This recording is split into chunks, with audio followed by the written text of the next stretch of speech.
各位他这里大家平安。其实我非常喜欢儿童礼拜。儿童礼拜我们可以感受到年轻人的热情。儿童礼拜也有点感觉到就是3代同堂或4代同堂。其实圣歌队这边可以往上面看一下，我们上面啊，今天青少期都很早就来了啊，真的我们要给他们很大的鼓励啊。儿童礼拜也让这些年轻人可以看看刚刚诗班台语用4部怎么唱这么优美的一个旋律。其实年轻人要知道，会讲台语或去就业的时候，非常的有帮助。好，咱当心来祈祷。天父上帝，阮感谢好多你，你听阮建成教会对年头到年尾。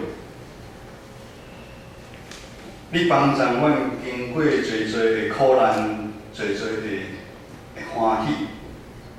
愿你开阮的心门，互阮领受对天顶来的生命的美名。当心祈祷，靠主耶稣的圣名来求。阿门。历史的长河总是会一代接着一代往前在流，信仰的传承也是一样。我们从亚伯拉罕开始，可以说是我们信仰传承的一个典范。上个礼拜，知梅牧师用创世纪15章1到6节，亚伯拉罕献以撒这个上帝对亚伯拉罕最终的一个考验。我不晓得大家还记得上礼拜讲什么吗？牧师说，这是一书让历史历代许多非基督徒，甚至是基督徒都看不懂的一出戏。我去查了一下，在一个基督教跟佛教的对谈当中，圣严法师就针对这个问题提出来。然后怎么会有这么一个残忍的一个上帝，要人将儿子当作祭物？我们是献燔祭，所谓的燔祭就是要把祭饼切成一块一块，然后把它烧掉。也就是说，要把小孩切成一块一块烧掉。他无法理解。我们都知道，一出戏一定要看全貌，而且呢，要看完你才看得懂。因为上帝的应许让亚伯拉罕愿意在75岁离开舒适的安全的家乡，开始跟上帝同行一段漫长的一个旅程。就在25年之后，也就是亚伯拉罕100岁的时候，好不容易上帝的应许成就，得到自己的孩子以撒，但亚伯拉罕却顺服上帝的命令，将以撒献为燔祭。这是需要多大的信心跟勇气。因为经过25年的学习，亚伯拉罕他知道，他也深信上帝是创造者，他不过是受造者。而且他知道一切的主权在上帝，上帝在这个世界上也会有预备，就是耶和华以勒。亚伯拉罕的信心经过了考验。亚伯拉罕的后代以撒，也嘛是亚伯拉罕的后代以撒是属于的当事人。如今你渐渐长大，他的信仰受他父亲的影响。咱今日对属会执事所读的这段经文，是互咱非常熟的一段故事，就是因为一碗红豆汤换大囝的名分。以撒接受亚伯拉罕的产业，就是咱头前所讲的。信仰嘛是一代传承一代。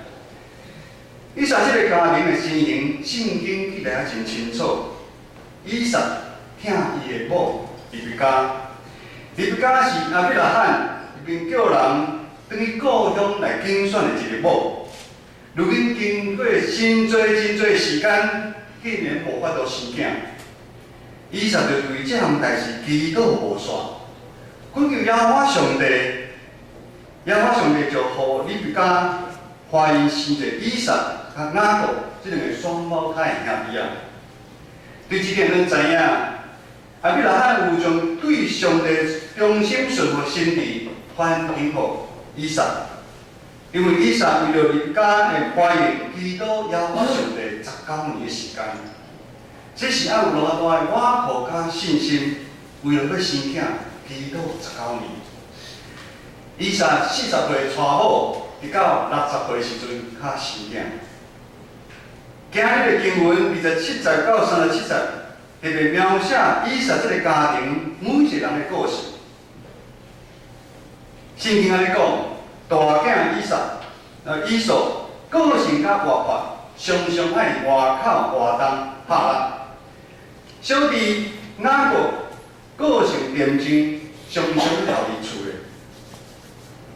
以撒特别疼大囝以扫，因为常常通食着以扫拍拉料理香诶食物。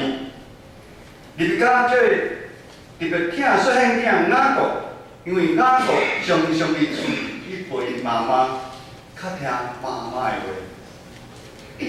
传道讲到遮，大家应该心内有出现一幅图画，感觉以撒这个家庭的情形，互咱真熟悉。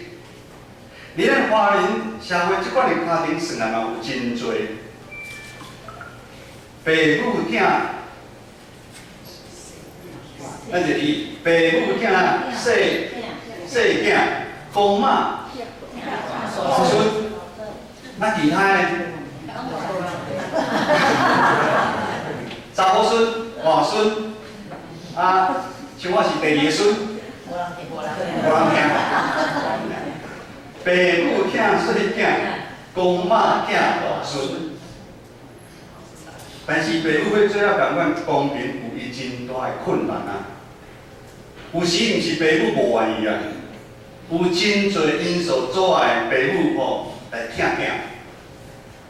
直到爸母彼此之间，爸母甲囝儿，囝儿搁彼此之间，不断咱真实的社会咧发生冲突，这是互咱真有感觉、有血有泪，搁真紧就看有的一把戏。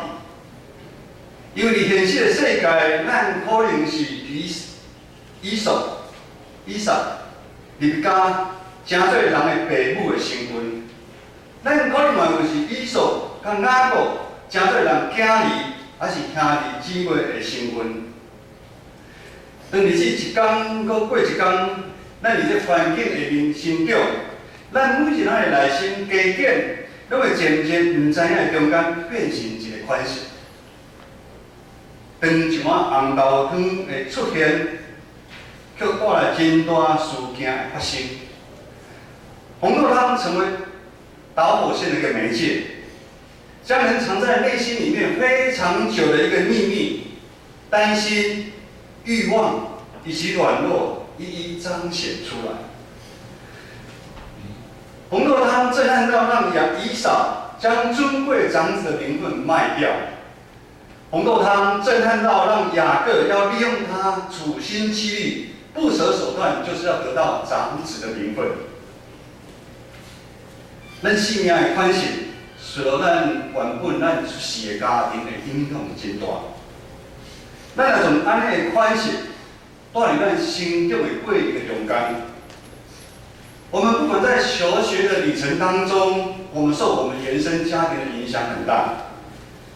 我们甚至出了社会，独自可能在外面工作，还是受到原生家庭的影响很大。甚至我们进入了婚姻，自有自己的家庭，我们一样受到原生家庭的影响很大。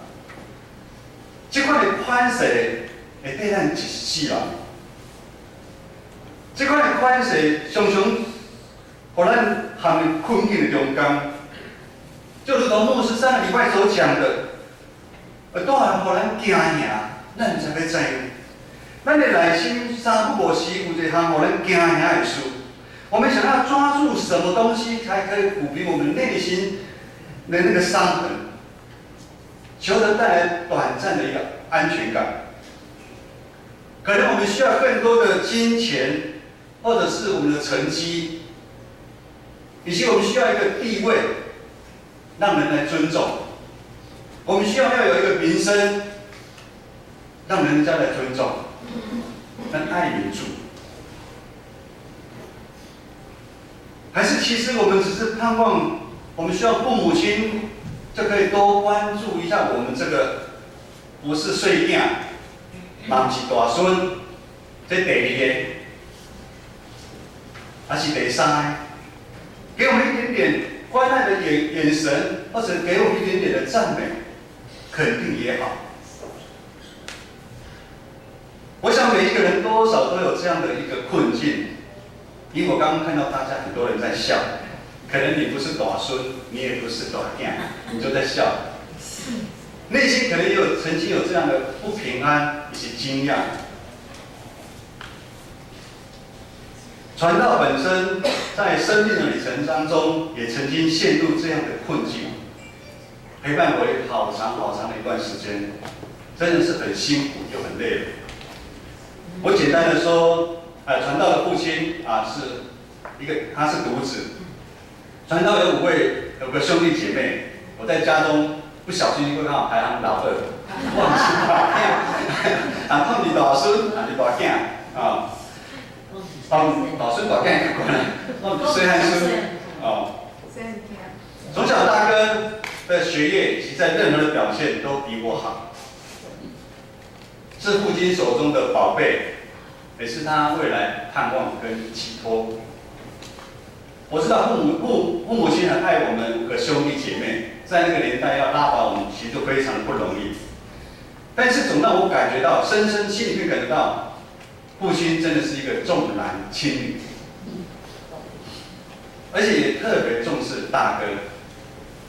我不知道怎么会这样子，在可能看他年轻的时候，爷爷就过世，或者是受到传统的影响。这样的关系起初我并不以为意，但是久而久之，内心的我竟然想朝着父亲对大哥所期望的目标去努力。无形当中，我想用好的成绩、出社会，甚至用好的工作表现，来争取父亲对我的看见。但不管我如何的表现，总是无法和大哥的一举一动相抗衡，因为父亲好像情人眼中出西施一样，就像我现在眼睛只看得到文和，看不到旁边的红龙。他虽然离红龙离文和那么近，但是文和哥应该这么讲，文和哥眼中只有看得到郑美雪，情人眼中出西施。得到父亲对我的更多的称赞跟肯定，我的内心不断充满了矛盾跟挣扎。但是毕竟我就是我，大哥就是大哥，我们都有属于自己独特的一个部分。但就在这样经年累月的之下，失落的恐惧不断就在不知不觉的当中深入我的生命当中，并形塑我的性格。我的老二情节就不断，在每一次有红豆汤出现的时候，我就发作。而这样的状况最糟糕的是，除了影响我的工作之外，也在不知不觉影响了我之后成家立业的家庭。起初传道是有2个孩子，子爱是后来上帝的恩典在10几年前在赏赐给我们。我的大女儿叫做子怡就今天弹钢琴这个。子怡在国中的时候，有一次非常气愤的向我抗议。抗议什么呢？抗议我重视弟弟子群胜过于他。当子怡在向我呐喊的时候，我真的吓了一跳。因为我不知道子怡这样的一个感受其实到底有多久，而且我竟然没有感受到我爱弟弟。事后问子群说没有你也没有对我多好，没有对我特别的好。可是子怡在国中的时候，他就有强烈的这样的感受。我心里在想，不会吧？我竟然将上一代重男轻女的观念，不公平的在对待我自己的子女的行为模式对待他们，加诸他们。我将我内心多年来的矛盾跟挣扎、期许，加诸在子怡、子群他们身上。这个情况原本是应该我最内心想抗拒的，因为他曾经默默的伤害着我，而如今我却仿佛在导一出自己都看不懂的戏，我该怎么办？我们又该怎么办？昨天天气非常好，昨天是我的生日，不是在讲他生日昨天天气非常的好子怡子群他跟他们从幼稚园一起长大的教会弟兄姐妹约好要去小乌来天空步道去那边玩。小乌来前阵子有一个小乌来之歌，大家知道我们屋内教会来献诗。一大早他们已经开车开出去了我突然跟牧师讲说，我们跟着他们去好了。他说赶快打电话还好他们在全家而已，在 7 而已，就是等我们就跟着过去。开车开了一个半小时时间到那个山上，8点多，天气非常非常好，空气非常非常好。我要讲的是什么？当到山上的时候，到山上之后，我可以感到上帝创造的这个大自然真的是多么多么的美。在那个地方有好多只老鹰在飞翔，溪水在流，小花小草。在那个创造当中，我更明白上帝在今天讲到为什么昨天要我去那个地方。我是深深感受到上帝是一位无所不知、无所不在、全能又无限的一个上帝。上帝真的是爱我们人类，让我们享受在他所创造的一切之中，让我们享受花草，呼吸新鲜空气。他限制他这个一切，他创造了一切。但是因为我们人的犯罪，咱的心早就已经失落去了。你甲咱常常关心甲看到的只有咱家己，就好像想今仔日所读的经文29节到32节，咱做伙来讨论。来，咱看周报后边面，我们读一下今天的经文29节到32节，来请。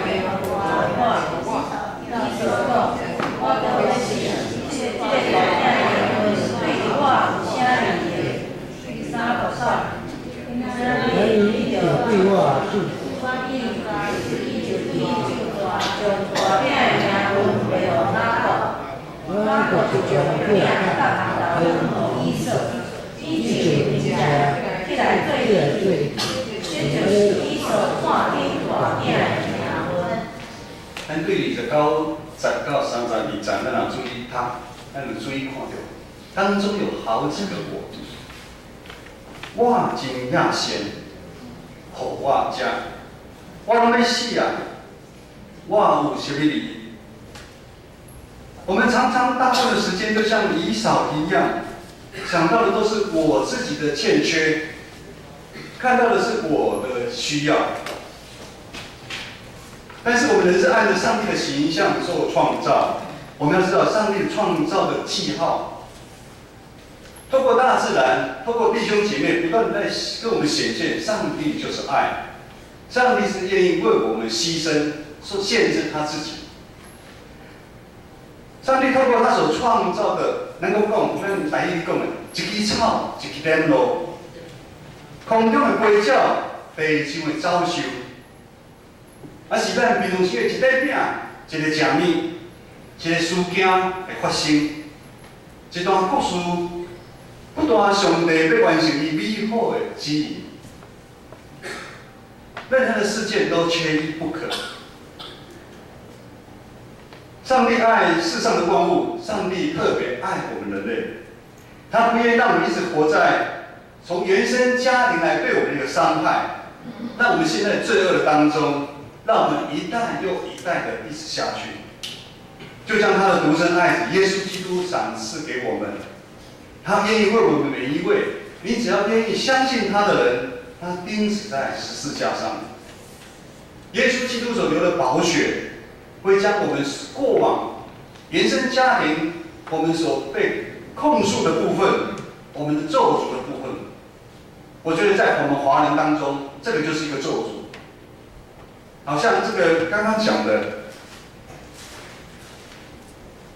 爸母疼细囝，公妈疼大孙，这种是一个咒诅。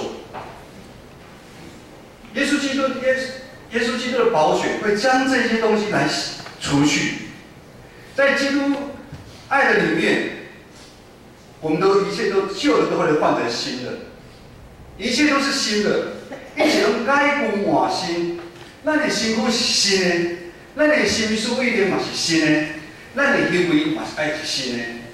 我们没有必要再处心积虑想要迎合任何人的一个喜好，我们也不用再在意任何人对我们的想法。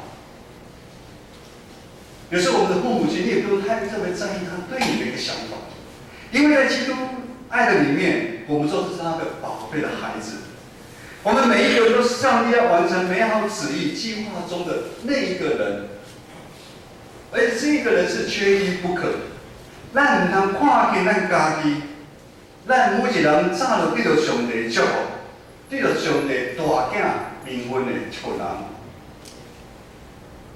梦中圣经的人物以撒、以扫、雅各，甚至亚伯拉罕，拢是有缺点的。以上这个家庭目前所拄到的困境，咱有无？若是有，咱内心感款，我们的内心上继续在埋怨我们原本出生的家庭吗？我们一样怨恨我们的父母、我们的弟兄姐妹吗？跟我们抢鸡腿，家里只有一只鸡腿，5个兄弟姐妹，阿嬷会给谁？我唔知，以后大家把它切一切。还是我们是一个伤害人、攻击人的父母，或者是我们是攻击人的弟兄姐妹？而这是你好苦你味，就是今仔日咱会来做出一新的选择。我们可以有新的选择，没错，我们没办法改变任何的人，但是我们可以改变我们自己。当传道发现我的问题已经影响到我的家庭，我主动对子怡道歉，并且求子怡的原谅，让爸爸有机会重新来调整。也因为主耶稣的爱，让我愿意原谅我的父母亲，用不一样的眼光来看他们。虽然到如今父亲的改变有限，但是呢，我的心那个缺口已经被耶稣所填满了。咱每一人的心，敢不是由耶稣来填满？敢不是？各位弟兄姐妹，我们是一群受上帝呼召、聚集在教会的一群人。耶稣基督是我们教会的头，我们每一位都是他的肢体。既然是肢体，代表每一个人都非常非常的重要。没有哪一个人比较重要，哪一个人不重要。谈到几个例子，我们常常看到飞机在天空上飞，大的巴士昨天有我们很多的弟兄姐妹说听说从经济舱升档到头等舱大的飞机在空中飞，可是我们要知道其中如果一个小螺丝出了问题的话，整个飞机就会出问题。我们常常看到很多人在外面开了很好的一个高级的轿车，也是一样。这个漂亮高级的轿车，它是从隐藏在里面看不到无数的一个零件组合而成的。他们各自发挥他们的功能，让这个名贵的跑车能够在路上走。等咱回想建成教会这几年来，也是咱有甚物通好处改变的代志。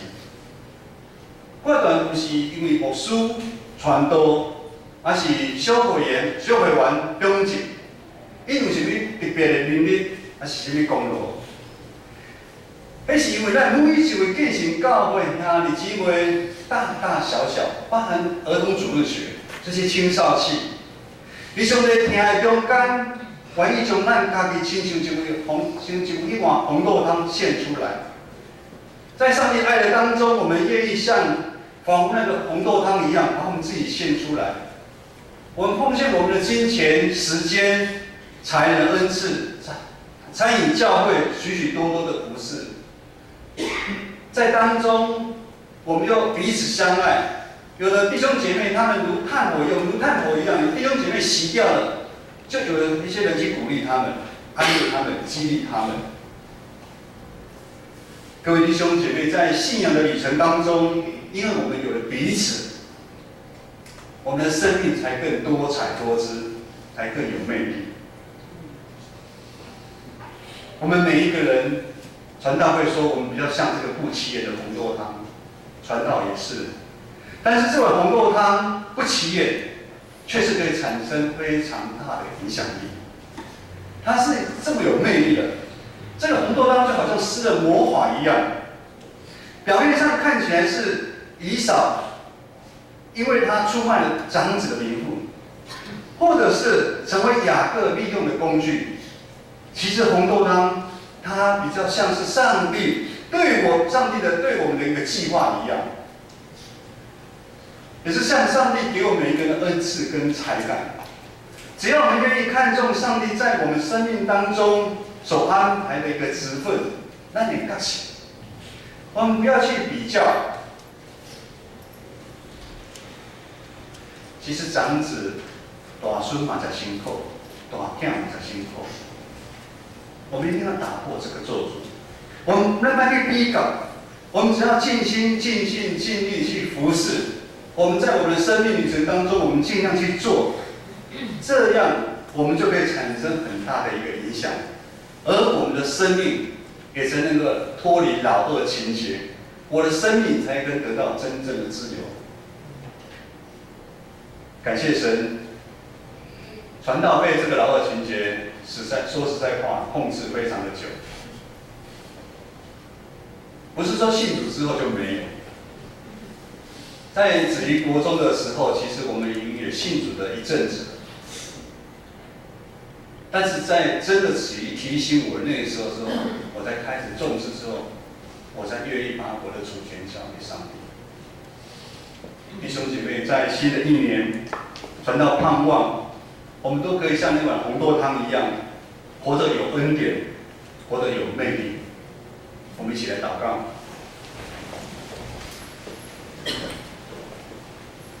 是的，主，在生命的旅程当中，